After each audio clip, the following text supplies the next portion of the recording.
তেজীমলাৰ কাহিনী তেজীমলাৰ কাহিনী এক প্ৰচলিত অসমীয়া লোককাহিনী প্ৰাচীন কালৰ কথা।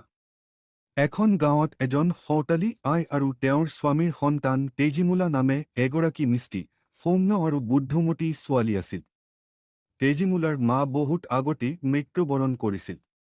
তেওঁৰ বাপেকে পুনৰ বিয়া কৰিছিল আৰু সেই নতুন আইজনী আছিল অত্যন্ত দুৰ্গুণিত আৰু নিষ্ঠুৰ। তেজীমলা সৰল, ভদ্ৰ আৰু পৰিশ্ৰমী আছিল। আইজনীয়ে সদায় তেওঁৰ ওপৰত ৰাগ দেখুৱাইছিল। কোনো কাম ঠিকমতে কৰিলে তেওঁ সন্তুষ্ট নহলেও কেতিয়াবা কোনো ভুল কৰিলে সেয়া মাৰপুতৰ কাৰণ হৈ পৰিছিল।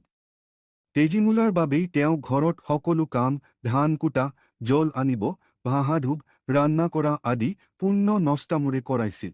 তেজীমলাৰ দেউতাক কেতিয়াবা বহু ৰাজ্যলৈ ব্যৱসায় কামত গৈ থাকিলে এই সুযোগতে সতাইজনীয়ে তেওঁৰ ওপৰত অত্যাচাৰ কৰাটো হ'বলৈ ধৰিছিল।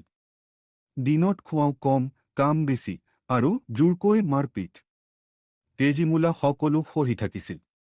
এদিন তেজীমলাৰ দেউতাক বাণিজ্যৰ বাবে ঘৰৰ পৰা বহু দূৰ গৈছিল। এই সুযোগতে আইজনীয়ে তেজীমলাক তীব্ৰভাৱে মাৰিলে আৰু কাষত থকা ধান কুটাৰ ওখ খুন্দিত থিয় দি কাছৰ কাছৰিত তেজীমলাক থাপি পেলালে। মাৰ খাই তেজীমলা সিমানেই অসহ্য বেদনাৰে কঁপিছিল আৰু সেইদিনা তেওঁ মৃত্যু বৰণ কৰিছিল। কিন্তু এই কাহিনীত অলৌকিকতা আছে। তেজীমলাৰ আত্মা নিষ্পাপ আছিল। তেওঁৰ সৰুৰ য'ত পিন্ধি থৈ দিয়া হৈছিল তাৰ পৰা অলৌকিকভাৱে এখন ফুলৰ গছ ওলাল। এই গছ অতি ধুনীয়া ফুলেৰে ভৰা আছিল আৰু ফুলবোৰৰ পৰা মিষ্টি গন্ধ আহিছিল। গাঁওবাসীয়ে এই গছ দেখি আচৰিত হৈছিল। কেৱল ফুলহে নহয়, গছখন কথা পাতিবও ধৰিলে। সেই গছত থকা ফুলবোৰ কেতিয়াবা বুলি উঠিল, মই তেজীমলা, আইয়ে মাৰি পেলালে। সতায়ে মাৰিলে মোক, মই ফুল হলো বোলে। এই অলৌকিক দৃশ্য দেখি সকলো আচৰিত হৈ পৰিল। গাঁৱৰ মানুহে সতাইৰ কুকীৰ্তি বুজি পালেগৈ। তেখেতে লাজ আৰু ভয়ত জোকাৰি উঠিল। গাঁওবাসীয়ে তাক শাস্তি দিলে আৰু দেউতাক ঘূৰি আহোঁতেই সকলো কথা জানিলে।